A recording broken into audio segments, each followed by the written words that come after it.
Los Angeles, 2037.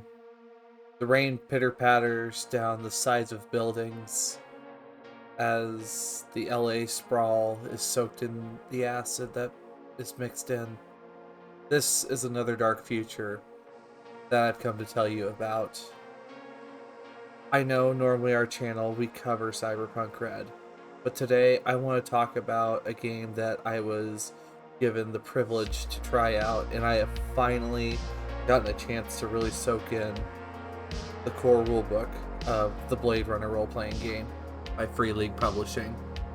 I first off want to thank Miss Bowl for helping me get all this lined up. And I have to tell you guys, if you're looking for something that still really ties into that dark, gritty future, but nothing with like the high-paced action of Cyberpunk, trust me, this is a system to tell stories. The Bladerunner role-playing game, compared to Cyberpunk, where you are struggling from time to time paying the rent, Bladerunner puts you instead in the shoes of a highly trained detective known as a Bladerunner, who works for the Replicant detection unit in Los Angeles. And this game is inspired on Ridley Scott's movie from back in the day with Harrison Ford. And the story of how it came about, I think, is absolutely fantastic when Tomas talked about it. Bladerunner was written by Tomas Harnsdam. Not sure how to pronounce your name, Tomas. I'm so very sorry. But there's an absolutely fantastic crew behind the writing, the art, and the mechanics of this game. Now, to just give you the main selling point on why I think this game, let alone, is a great product, with the core rulebook, you have everything to play the game. That is like my first metric when it comes to looking at any games in the future, is how much stuff do you really need to play the game. And if you have the core rulebook, you have everything you need to play the game. Now, I did talk about the starter set and all the different components in the starter set. I still recommend the starter set. It is fantastic. But the core rules, if you have this, and it came at a very, very good price also,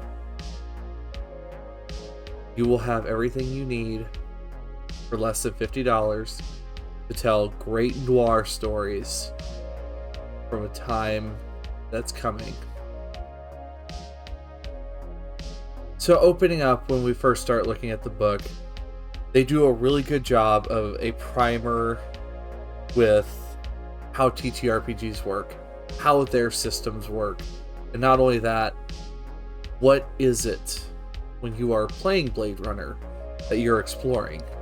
Sure, you're playing as a detective, but it's not just about the cases, and they make it very clear to GMs. You are also doing self-discovery of your humanity and what it means to be a person, what it means to be human. And we also look at the questions of synthetic life forms, such as the androids that are replicants. Just to clarify, whenever I say replicant, replicants are androids who are more human than human. They are strong, they are very smart, but they look like humans.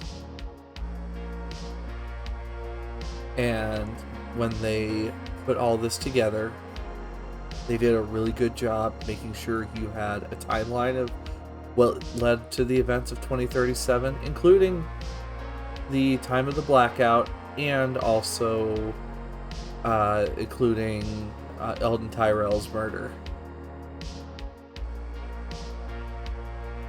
And it's all in 20 pages. They do a very good job of including all of your information that you need there. Next up, after the primer, which I recommend read everything when you are learning.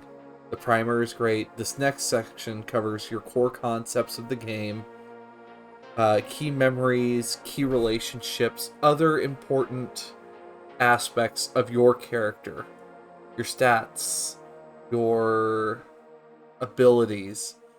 In Blade Runner, there aren't classes, but much like Cyberpunk, you have roles. What kind of detective are you? Are you an are you an are you an analysis or an analyst? Analyst, that's the word. Are you an analyst where you take in information and that is your weapon? You spend more time in the crime lab compared to your fellow detectives, and you are able to draw information out of the evidence put in front of you. Are you a city speaker? Because not everyone will talk to cops, but most people will talk to you because you're not the bad kind of cop. You understand how the street works. You know what people mean when they say certain things. And also, you can gain the public's trust much easier. Are you a doxy? Which is a replicant. Which, to clarify, city speaker, you must be human, and others, you must be replicants. Are you a doxy? A replicant that's made to be stealthy and also charming all at once. We have seen a doxy and an analyst, an inspector, and an enforcer in the starter kit. The enforcer, you're the muscle. You're the big guns when shit hits the fan. But also, you have a nice brain to go along with it too. And you're able to solve cases, even if it means you need to rough people up every once in a while. Are you a fixer? You know where in the underbelly of LA you need to talk to the right people, kiss the right rings, and also pay the right bribes to make sure that you can get the evidence you need. Maybe you're an inspector. You're the classic detective. You're not really good in one particular spot, but you're all around fantastic hunter when it comes to finding those replicants. And also, if I believe I'm right, Deckard would be the closest to Inspector. Or perhaps maybe you're a skimmer. You're a little bit sleazy, but with good reason. You have half the city in your pocket, and the city has you in their pocket. And it's a give and take cycle that you use to your advantage. You can get the stuff you need, a little extra money on the side, and also that favor that somebody owes you, well, it looks like it might come in handy today. And also they talk about the promotion point and humanity point system, which are two systems that reward you depending on your style of play. Promotion points for you being a good cop, humanity points for you getting in touch with your empathy, your ability to connect with other people.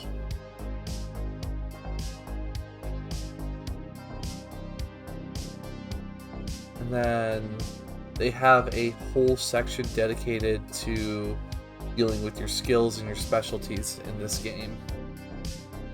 I think it's absolutely fantastic that they make sure that you have a nice, comprehensive, defined list of what everything can do for you.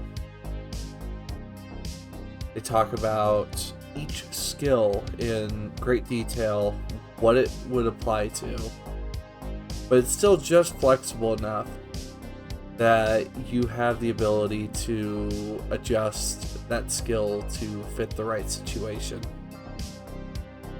They talk about how the dice system works, and also pushing dice, where you could roll a bad roll, for a chance of success, or you might get hurt. You can get stressed out in this game. Well, your characters can. But you could too. But your characters also take stress damage, which could lead them to a breaking point. And these specialties? Well, it's just little things that make your detective, well, more them. Yeah, you could have some better cash flow. You might be a musician. A little more merciful. Perhaps maybe you have smokes or a hip flask to help you get through an extra shift. Maybe you might just be married to the job even, where you can work 4 shifts instead of 3 shifts.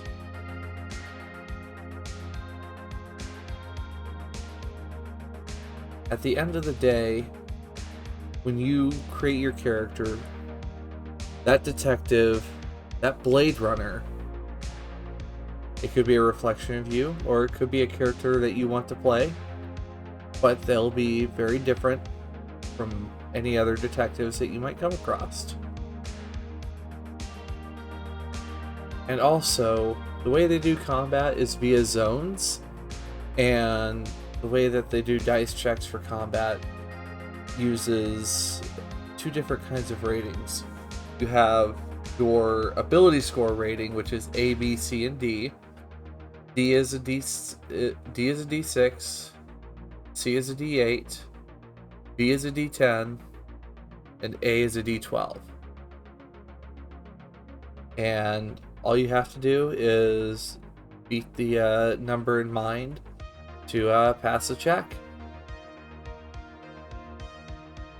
Also, they have rules for vehicular combat, and they have a very unique chase system where everyone draws cards, figure out how they're going to respond in the chase. If somebody's going to keep running, if they're going to throw something behind them, or if they're going to jump over whatever's in the way. And even the GM could throw some wrenches in the chase if they want, a crowd of people comes passing through. Maybe the cops assist you with capturing that criminal. There's even air and ground vehicle chases. Or I think just ground and air chases. But either way, if you are a combat fanatic, combat's very deadly in this game. Be ready, because there are injuries that will instantly kill you. A shot to the brain or a shot to the heart, you're dead. There's a few others as well.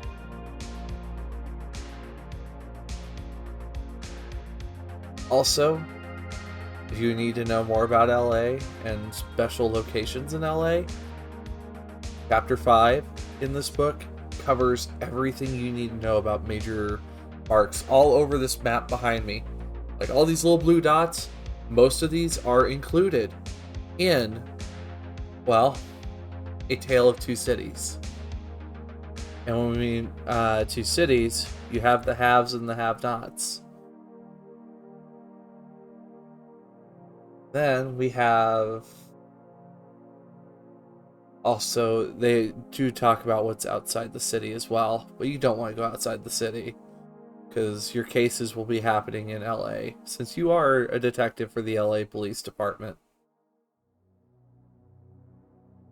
There's the powers that be. And they talk about, who's in charge, and that includes the Wallace Corporation, which took over the Tyrell Corporation, and they make the Replicants. You have the government agencies, such as the United Nations, the media, criminal enterprises, and they also talk about replicants and what their lot in life is. Replicants don't have it easy. They don't have it as easy as humans, because they do face prejudice. And that is something that they do talk about, and they handle the topic really well. Free League, I applaud you on how well you've handled the discussion of social problems in this game. I think that I have not seen another game deliver that problem as well as you guys have.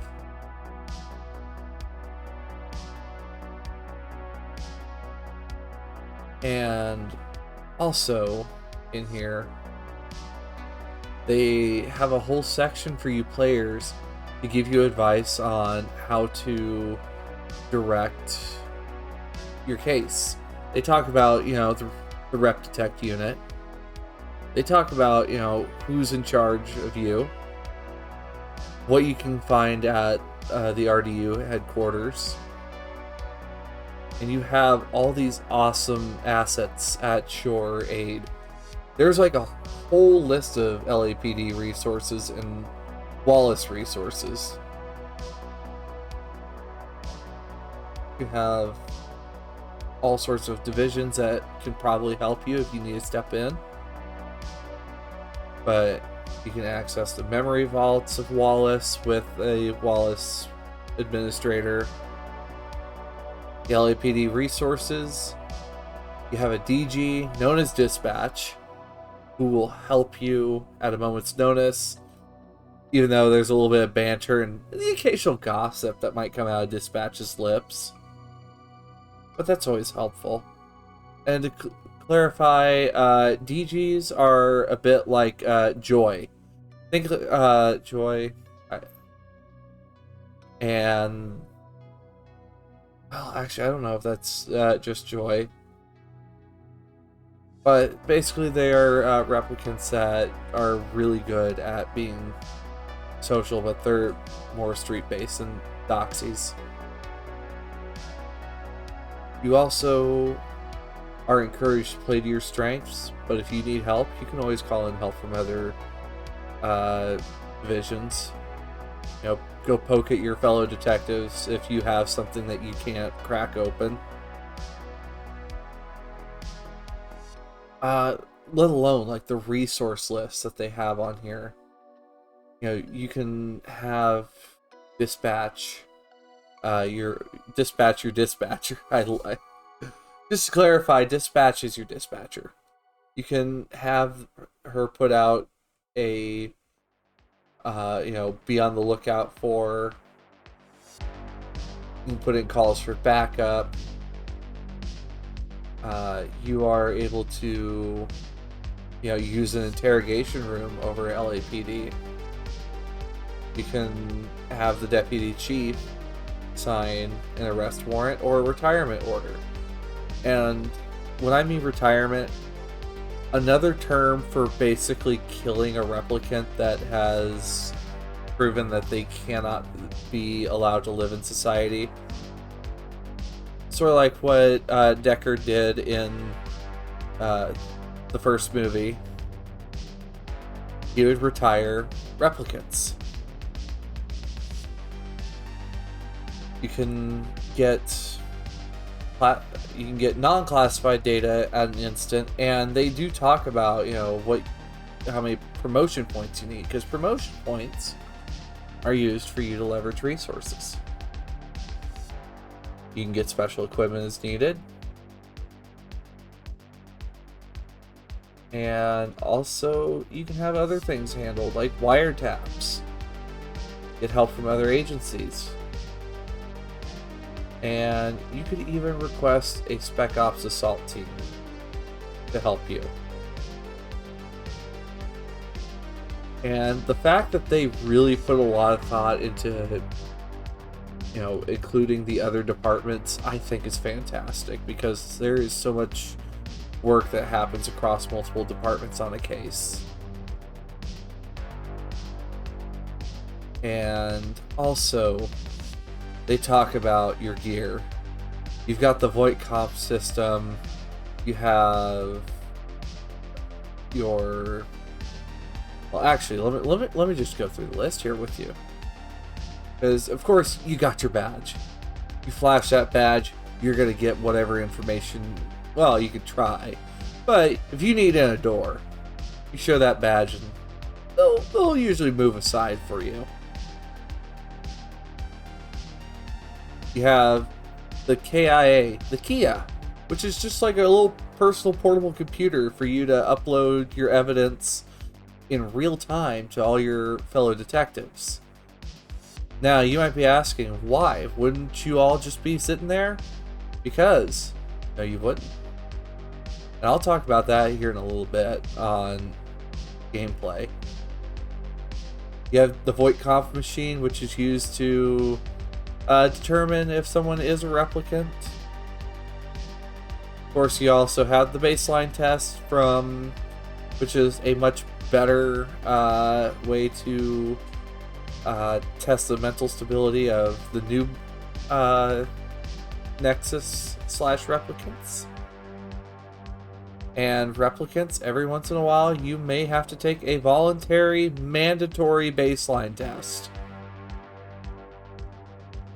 I guess it's more voluntary, as in if you don't go, you probably get put down.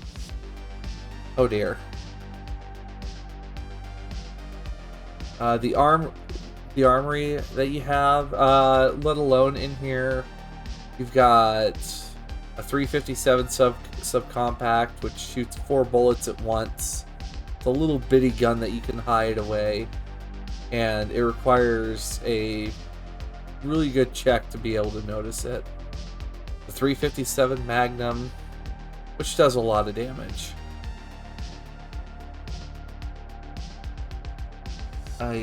You have, well, a 20 gauge shotgun, sniper rifle, assault rifle, which are all fantastic additions if you need a little extra firepower when you're going to that final confrontation.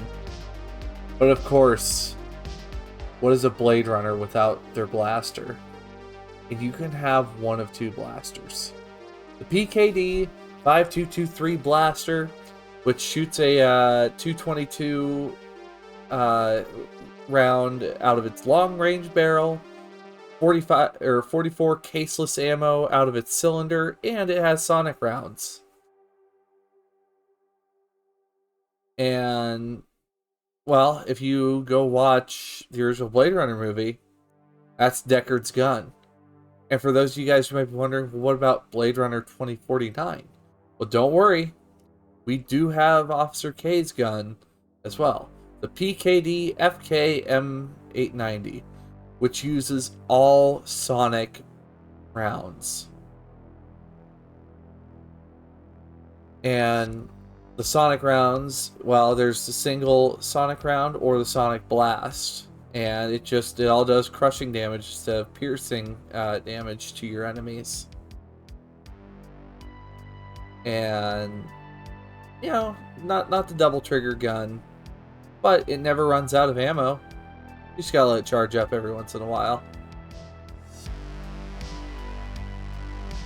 Of course, you have armor, but as a detective, you're going to want to avoid combat as much as possible, and we'll talk about it soon. But you have all sorts of fantastic other weapons as well. Well, you have the multi-tool bracer, which is a special bracer that the cops will wear. The heavy-duty street gear, undershirt armor. You even can get a shield, zip ties, or even standard handcuffs. Also explosives, medicine. Heck, sometimes maybe all you need is just a slurp of noodles to get to feeling better. There's even training grounds to help improve your skills. By the way, you remember that little machine that Deckard had in his room when he was zooming in on a machine or on a picture? We have Esper. Fun fact, even in like Electric Dreams, you do get to use Esper, and they do simulate it. I think that's so cool. I wish there was a way that we could do it, but it's really hard to do when you can't draw. You even have special lenses that you'd be even allowed to use. And of course the crime lab, which also has a fantastic doctor that, you know, not only can patch you up, but also can get those autopsies done for you. And, well, prosthetics. Just in case if you lose a leg or an arm, or maybe you need a new eye. And, well, you do have... Oh, yeah, DGs or digital companions. Yep. And, well,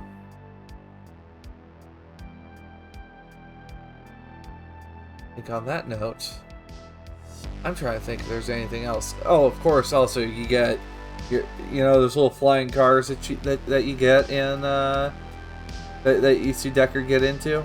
You also get those. It's so cool. It really pulls a lot from the movies, and also some from, like, the comics as well.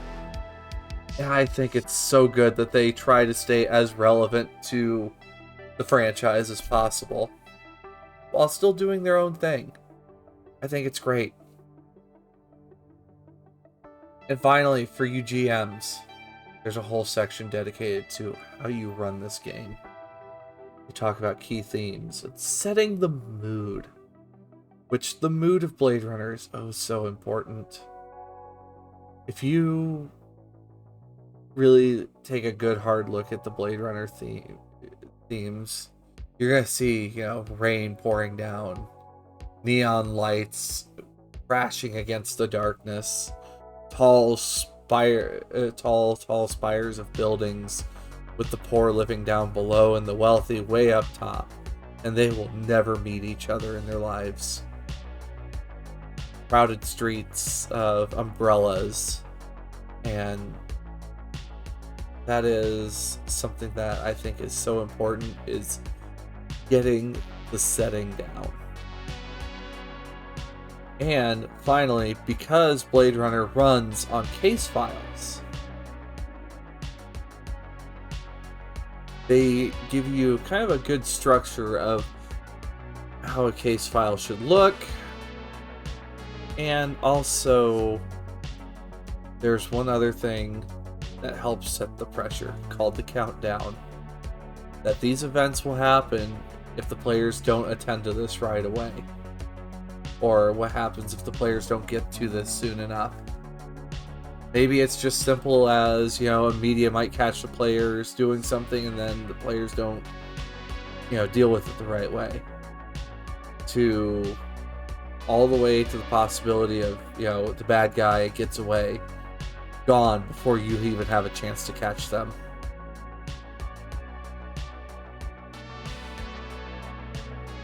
And time is important because you have 4 shifts in a day. You gotta make sure you rest each shift. And usually most cases take a week. So get out there, go find clues. But it's just like, if we only have a week, how do we do that? Well, they encourage you to split the party. You guys are detectives capable of going out on your own. You go out there, you're out finding clues, making discoveries, whether they be really good or gruesome. And also, you have the ability to fly over all of the just crazy mess down below. And, of course, the Kia, that little portable computer you have that allows you to share evidence in real time with your crew. I think that's so fucking cool that you get all that in there. And also, if a character dies, you can always, you know, take a break. Maybe the death of a character closes out the scene for the night. You create a new character and you come back. Or maybe you have to take a 15-minute break. Get a new character pulled together. It happens. And of course, something else that's important is downtime. Because if you keep working and working and working, you're going to drive yourself nuts. And they even have special events that happen during downtime that can help impact your case or impact you as a human or a replicant.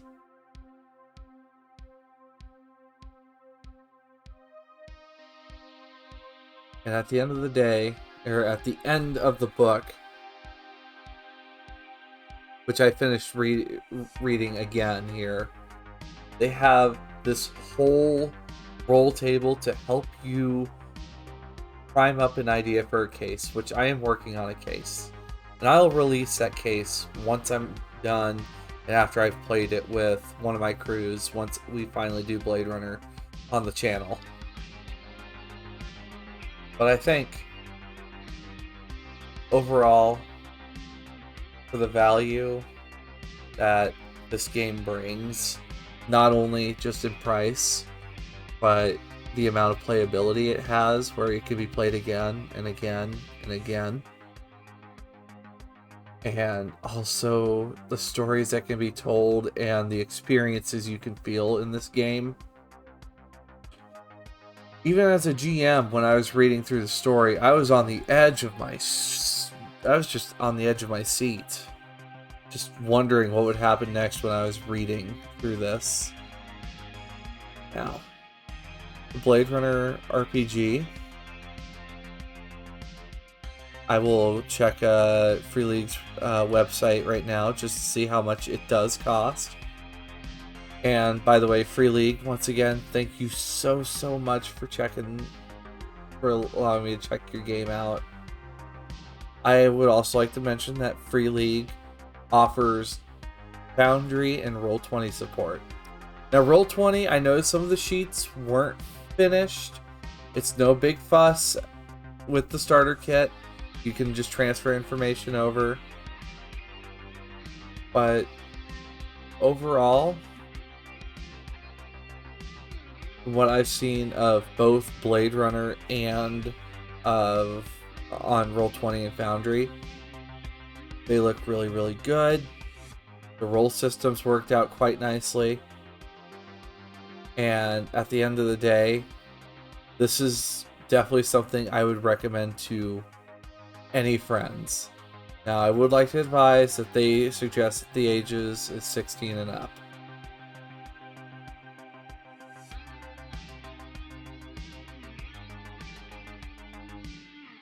Alright, so. Oh, Fiery Angels is out. I'll have to check that out soon. But the core rulebook in their currency is 568 crown. Now that, translated over to USD, now, like right now, it's only about $54 for, or $54.84. So about $55, you'll be able to have the whole core rulebook. It is a beautiful book, also.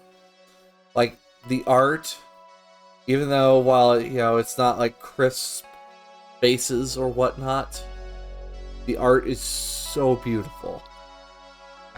And the layout is fantastic. It was a very easy to read book. And at the end of the day, I really need to create a rubric for like, if I recommend a game. But Bladerunner, Free League Publishing, I think you've set like a standard that I don't know if many other games are going to be able to meet if they have anything outside, the game being in one book.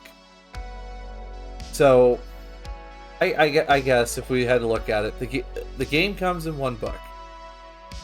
It only costs $55 USD right now, which, for some people it's a little much. Split over a couple paychecks and then you can probably pick it up. Everything you need is in the book, and the playstyle is so different in it being more of an investigation and it being a noir. The game plays like a movie.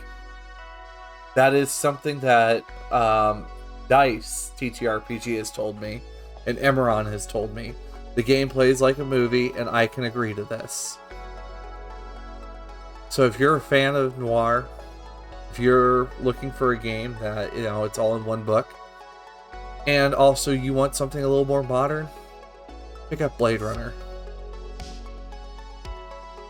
But overall, with it being affordable, all in one book, well written, well laid out, easy to read, and on top of that, a really good GM's guide. You know what? I'm gonna give it an A+. I will give Bladerunner an A+. I'll figure out a rubric, but because of how above and beyond it is, and on top of that, Miss Bull was so easy to work with on getting all this set up. It provides some brownie points. However, I think that's going to be all for now. So friends, I would strongly suggest taking a moment, if you can, check out Bladerunner. Even if it's the starter box set. Electric Dreams is such a good taste of Bladerunner. Go check them out. Until then, I'll see you guys soon. Bye-bye!